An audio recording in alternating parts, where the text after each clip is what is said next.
Good morning student 11th class.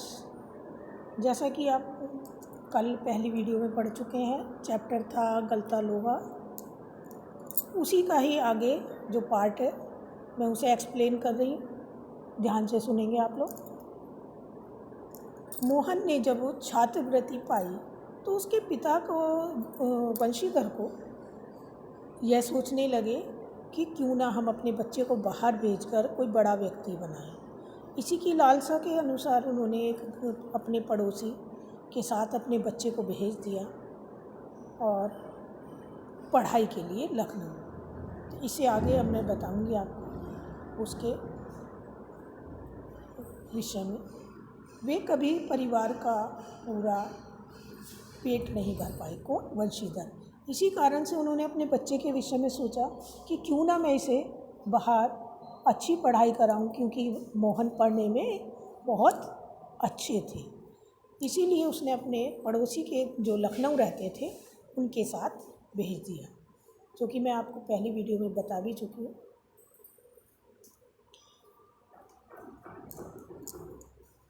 उन्हीं दिनों बिरादरी का एक संपन्न परिवार था, जो उसके युवक रमेश लखनऊ में से गांव आए हुए थे।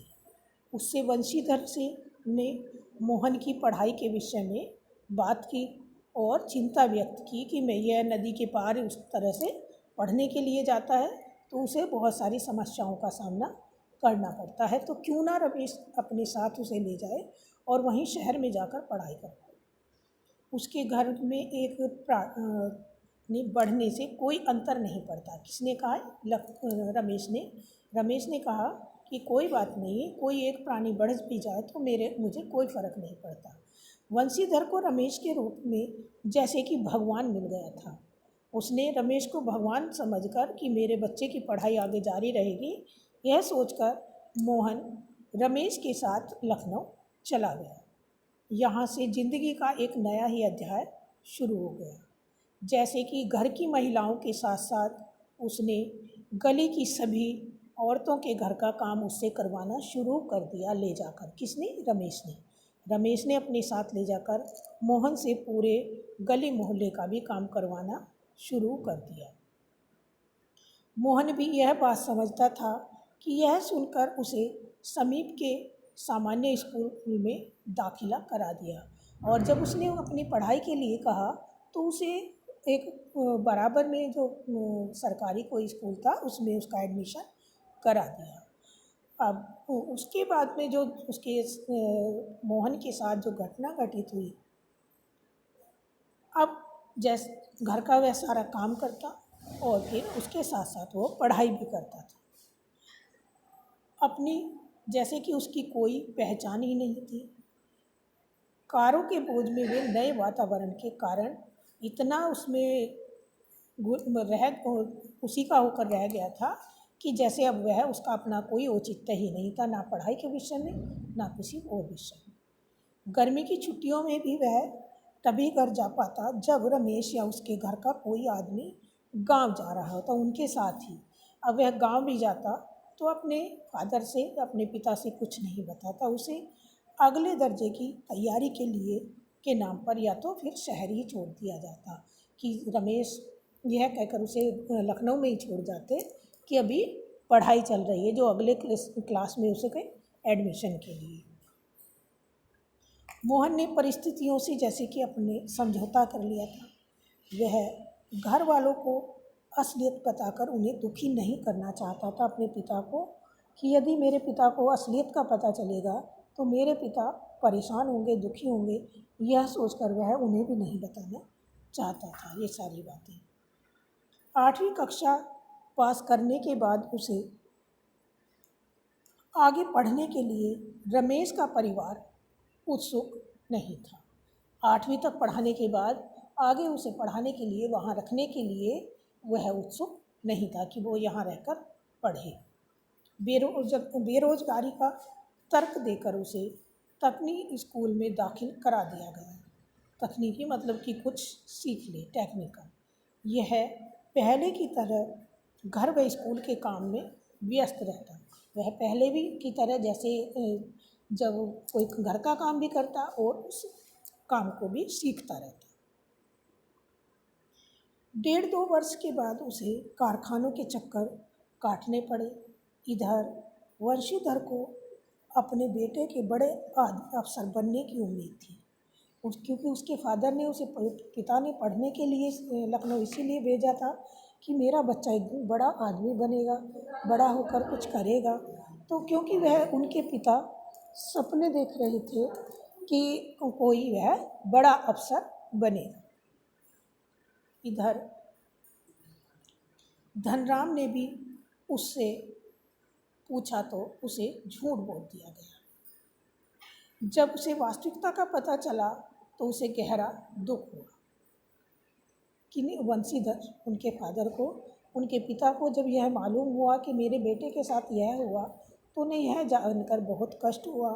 और धनराम ने भी उससे पूछा तो उसे भी झूठ बोल दिया। धनराम ने उन्हें यहाँ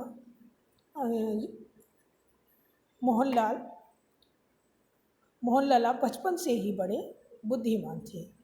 धनराम ने कहा कि मोहन तो पहले से ही बचपन से ही बहुत होशियार थे, क्यों ना हाँ वे बड़े आदमी ही बन गए होंगे, क्योंकि उनके पिता ने ऐसा उनसे झूठ बोला। इस तरह मोहन और धनराम जीवन के कई प्रसंगों पर बातें करते रहे। ये कौन बता रहा था? मोहन से धनराम कि मुझे ये पता था कि आप बड़े आदमी बन गए। धनराम ने हंसुए के फौल को बैंत से निकालकर तपाया, मतलब जो बैंत उसे कहते हैं, जो उसका हत्था होता है लकड़ी का, उसे निकाला और उसे तपाया और धार लगानी प्रारंभ कर दी। आमतौर पर ब्राह्मण टोले के लोगों का शिल्पकार टोले में उठना बैठना नहीं होता, अर्थात कि धनराम के पास मोहन बैठे हुए थे। तो यही सोचकर धनराम हैरान थे, क्योंकि ब्राह्मण लोग जो शिल्पकारों के पास, ऐसे लोगों के पास जो छोटे मतलब बढ़ई का या उसका काम करता है, तो उसके पास वो नहीं बैठते थे, लेकिन मोहन बैठे हुए थे। कामकाज के सिलसिले में वे खड़े खड़े बातचीत निपटा ली जाती थी। अगर कोई शिल्पकार के घर में आता तो वे खड़े होकर ही उसका काम निपटा कर चला जाता था। ब्राह्मण टोले के लोगों को बैठने के लिए कहना भी जैसे कि उनके लिए मर्यादा के विरुद्ध था। जो ब्राह्मण टोले के लोग थे वे शिल्पकारों के यहाँ, जैसे बढ़ई लुहार या जो भी थे, उनके यहाँ बैठना भी उनके लिए उनकी मर्यादा के खिलाफ था कि ब्राह्मण लोग कोई भी, क्योंकि वे श्रेष्ठ जाति के माने जाते थे, इसलिए वो उसमें नहीं बैठते थे। मोहन धनराम की कार्यशाला में बैठकर उसके काम को देखने लगा, किंतु मोहन ने ये कोई अंतर नहीं किया और वह धनराम के पास बैठकर उसे देखने लगा, उसकी शिल्पकारी को या कलाकारी को। धनराम अपने काम में लगा रहा। वह लोहे की मोटी छड़ को भट्टी में तपाकर गोल बना रहा था, गोल आकार देकर, मतलब उसे मोड़ के गोल बना रहा था, किंतु वह छड़ निहाई पर ठीक से फंस नहीं रही थी। मतलब जो उनका फंसाने वाला होता है उसे निहाई बोलते हैं, उसमें ठीक से फंस नहीं रही थी, जिसके कारण वो मुड़ भी नहीं पा रही थी। अतः लोहा ठीक ढंग से मुड़ नहीं पा रहा था। मोहन कुछ देर तो उसे देखता रहा और ठीक प्रकार से उसे करने के लिए फिर मोहन स्वयं उठकर वहाँ पर चला जाता है। फिर मोहन ने उसने धनराम ने नई तुली चोटों से छड़ को पीटते पीटते गोले का रूप दे डाला। मोहन के काम में स्फूर्ति देखकर जब धनराम ने मोहन को ये सब करते देखा तो वह हैरान था। मोहन के काम में स्फूर्ति देखकर धनराम अवाक रह गया था, अर्थात कि आश्चर्य में पड़ गया था कि उसने जिस प्रकार से वो पढ़ाई में होशियार था, उसी प्रकार से उस लोहे की छड़ को उसने क्षण भर में ही मोड़कर आकार दे दिया था। वह पुरोहित खानदान के युवक द्वारा लोहार का काम करने पर आश्चर्यचकित हो रहा था। वे क्योंकि वह ब्राह्मण टोले का था मोहन, और धनराम लोहार का था, तो वह ब्राह्मण टोले के लोगों के द्वारा लोहार का काम करने के कारण आश्चर्यचकित था, परेशान था। उसने देखा कि उसने वह क्षण भर में ही मोड़ दिया था। अब उसको यह देखकर धनराम जैसे आश्चर्यचकित हो रहा था, तभी उसने मोहन से कहा। मोहन के छल्ले की त्रुटिहीन गोलाई की जांच करके उसकी आंखों में जैसे कि एक सर्जक की चमक थी। अब इस चैप्टर में आपको बेटा सिर्फ यही नहीं कि ब्राह्मण या जाति के विषय में जो हमारे शुरू से ही और आज तक भी कहीं ना कहीं किसी न किसी रूप में जो अंतर चला आ रहा है, उसके विषय में वर्णन किया गया है। क्योंकि मोहन ऊंची जाति का होते हुए भी वह किसी छोटी जाति के पास बैठना या उस काम को करना कोई बुरी बात नहीं समझता था। उसके लिए सभी बराबर था। और मैं आपको इनके कुछ शब्दों के अर्थ में बताना चाहूँगी, जिससे कि आपको इसके अर्थ समझने में सरलता हो। अभ्यास मतलब अनायास। अभ्यास माने प्रयास करना, लगातार चलते रहना। अनायास माने बिना प्रयास। शिल्पकार, कारीगर। अनुगूंज, प्रतिध्वनि। अनुगूंज मतलब प्रतिध्वनि।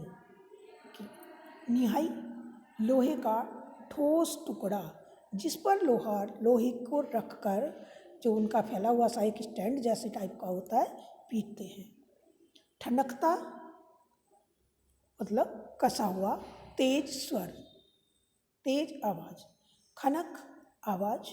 हंसुआ, घास काटने का औजार। बूते, बस। पुरोहिताई, पुरोहित, जो ब्राह्मण होते हैं पुरोहित का काम करते हैं।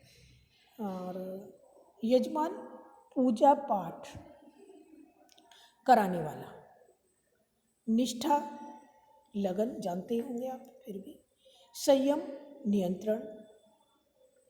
और जर्जर, जो कमजोर एवं बेकार हो। टूटा फूटा, ठीक है। जर्जर मतलब टूट चुका है, कमजोर हो चुका है, पुराना है। उपवास, भूखे रहना। निश्वास, गहरी सांस लेना। रुद्री पाठ, भगवान शंकर की पूजा पाठ करना। रुद्री माने रुद्र का अवतार भगवान शिव को माना गया है, इसलिए शिव का पूजा पाठ करना या भगवान शिव की आराधना करना। फिर आश्रम माने मतलब ये सब जानते ही हैं आप। अनुष्ठान, धार्मिक कार्य। अनुत्तरित, बिना उत्तर पाए। कुंद और धारहीन, कुंद जिसके ऊपर धार ना हो। धोकनी, लोहे की नली। कनस्तर, लोहे का चौकोर पीपा, सामान रखने का बर्तन। पारखी माने परखने की क्षमता। धमा चौकड़ी, धमा चौकड़ी उछल कूद करना, जैसे कि बच्चे करते हैं हमेशा।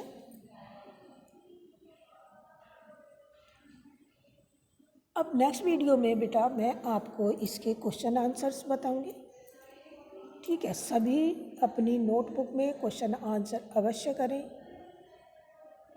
ठीक है। ये ना सोचें कि वीडियो में बताया जा रहा है, मैम सामने नहीं है या कुछ ऐसा नहीं है या हमें डांट नहीं मिलेगी, ये सब सोच के नहीं, बल्कि हमें अपना जिम्मेदारी समझते हुए वर्क कंप्लीट करना है, तभी आप आगे बढ़ सकते हो। ऑनलाइन क्लासेस का मतलब ये नहीं है कि मैम भेजती रहे और आप लोग बस सुनते रहें, नहीं, उसे लर्न करना, रिवीजन करना और नोटबुक में कंप्लीट करना, ये सब जिम्मेदारी आप लोग की हो जाती है। हम कामना करते हैं कि जल्दी लॉकडाउन खुले और हम और आप सब साथ हों, वर्क अच्छे से हो। और कोई प्रॉब्लम हो तो मुझे शेयर करें, बताएं, कमेंट बॉक्स में अवश्य लिखें, सब्सक्राइब करें, क्योंकि उसी से आपकी अटेंडेंस कंप्लीट होगी। आप सामने नहीं हैं तो हम कैसे अंदाज़ा लगाएंगे कि आप अटेंडेंस कैसे करेंगे, क्योंकि हम लोग को भी CBSE को देना होता है अटेंडेंस का, इसलिए बेटा ये ध्यान रखें।